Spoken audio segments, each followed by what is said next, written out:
তো আমরা এখন চলে এসেছি প্রায় বেলপাহাড়ির আশেপাশে রয়েছি। আর ওই যে দূরে পাহাড় দেখা যাচ্ছে, ওই যে দূরে পাহাড় দেখা যাচ্ছে, দেখতে পাচ্ছি তোমরা।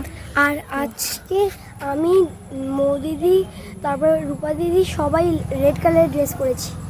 তো যাই হোক, আমার শরীর অনেক খারাপ, মানে আমি এখন সাজুগুজু করলাম, মানে বমি করে করে, মানে এমনিতে ফিভার হয়েছে আমার, তার মধ্যে সব শরীর খারাপ। তো চল চল চল, দেরি হয়ে যাচ্ছে, তো চলো। এটা হলো বেলপাহাড়ির গ্রামের ভিউ, যেটা দেখে আমি তো পুরো ফিদা হয়ে গেলাম।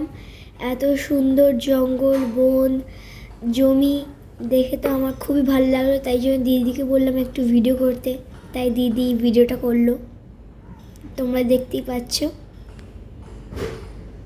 তো আমরা যেতে যেতে সোজা চলে গেলাম শালবনের বনেতে।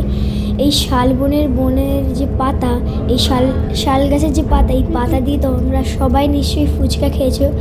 আমার তো বড্ড ইচ্ছে করছিল একটু গাড়ি থেকে নেমে একটু দাঁড়ানোর, কিন্তু আমার কেউই দাঁড়াতে দিল না, কারণ এটা হলো হাতির করিডোর, তাই জন্যে। তো তোমরা দেখতেই পাচ্ছ দুই সাইডে জঙ্গল আর মাঝখান দিয়ে রোড, রাস্তাটা খুবই ফাঁকা, আমার খুবই ভালো লাগলো।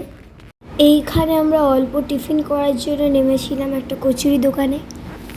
তো আমরা এখন একেবারে বেলপাহাড়িতে চলেই এসেছি, আর একটুখানি জায়গা বাকি। দেখেছিস? তো ওইদিকে ভাই এখানে ওয়াশরুমে গিয়েছে। তো এখানকার রাস্তাটা খুব সুন্দর, দেখতেই পাচ্ছ কতটা মনোরম দৃশ্য। এটা হচ্ছে ঘাগরা জলপ্রপাত, আই থিঙ্ক। তো এই যে সামনে যাচ্ছি, দিদি ভাই বাবা আগে এগিয়ে গিয়েছে। আমার একটু ভয় লাগছে, শুনেছি বর্ষাকালে পাহাড়ের জোক থাকার সম্ভাবনা থাকে।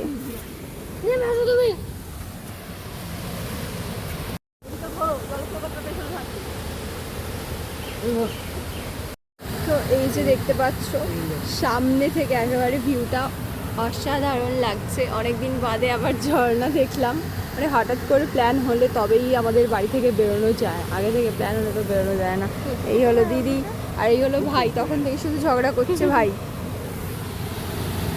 তো এখন বাবা ফটোশ্যুট করছে ভাইয়ের, আর দিদি করেছে আমার। এত ভালো ভালো ছবি এসেছে, আর এই জায়গাটা এত সুন্দর লাগছে। মানে এটা যেহেতু ছোট ঝর্ণা, এখানে এনজয় করা যায়। বড় ঝর্ণাতে বাবা অনেক বকাবকি করে, আর এখানে তো বাবা নিজে এসে, বাবার বয়সই কমে গেছে, বাবা নিজেই জলের ধারে চলে যাচ্ছে। এখন বাবাকে আমাদের সাবধান করতে হচ্ছে, বাবা জলে নামবে না। বাবা মা তো সাথে একদম ধারে চলে যাচ্ছে, মনে হচ্ছে এরা আমাদের বয়সী আর আমরা ওদের বয়স্ক।